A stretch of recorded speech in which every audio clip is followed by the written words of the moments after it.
তো রেডি হয়ে একদম তোমাদের সামনে চলে এলাম। তো সবাই কেমন আছো? আশা করি খুব ভালো আছো। আজকে যাব একটা পার্কে, তো সেই ভিডিওটাই তোমার সাথে শেয়ার করব। আর পুটু দেখো আমাদের সিঁড়ি দিয়ে একা একা নামছিল। হ্যাঁ, তোমাদের তো বলাই হয়নি, আমাদের বৌদি পুটু সবাই চলে এসেছে।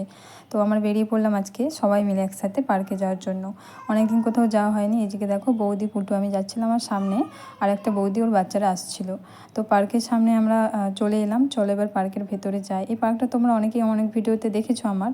যাই হোক, কিছু করার নেই, এখানে এই পার্কটা একমাত্র ভালো, তো সেই কারণেই বারবার আসি। তাই তোমার সাথে ভাবলাম একটা ছোট্ট ভিডিও শেয়ার করি।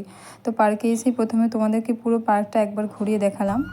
আমরা একটু দেরি করে এসেছি, কারণ এত গরম, দিনের বেলা এখানে আসলে একদমই ভালো লাগবে না, তাই একটু অন্ধকার হতে। আর পার্কে সব লাইটও জ্বেলে দিয়েছে, কত সুন্দর লাগছে পার্কটা, তাই না?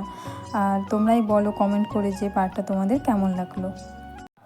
তারপর এখানে দেখো আমাদের মহাদেবের একবার দর্শন পেয়ে গেলাম। হর হর মহাদেব। এখানে অনেক ভিডিও বানিয়েছি, তোমরা আমার আগে হয়তো দেখেছো যারা যারা আমার ভিডিও দেখো।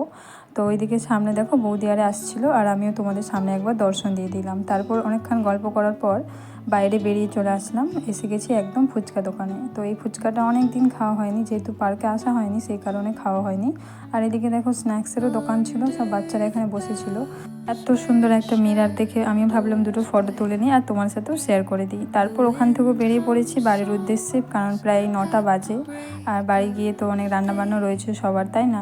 তো ফাইনালি তোমার সাথে গল্প করতে করতে বাড়ি চলে এলাম। আর বাড়িতে এসে দেখো আমাদের পুটুমা এখনও পর্যন্ত ড্রেস খুলেনি, দাঁড়িয়ে রয়েছে, আবার ভাবছে যাবে। যাই হোক, চলো ভিডিওটা এখানে শেষ করলাম। ভালো লাগলে লাইক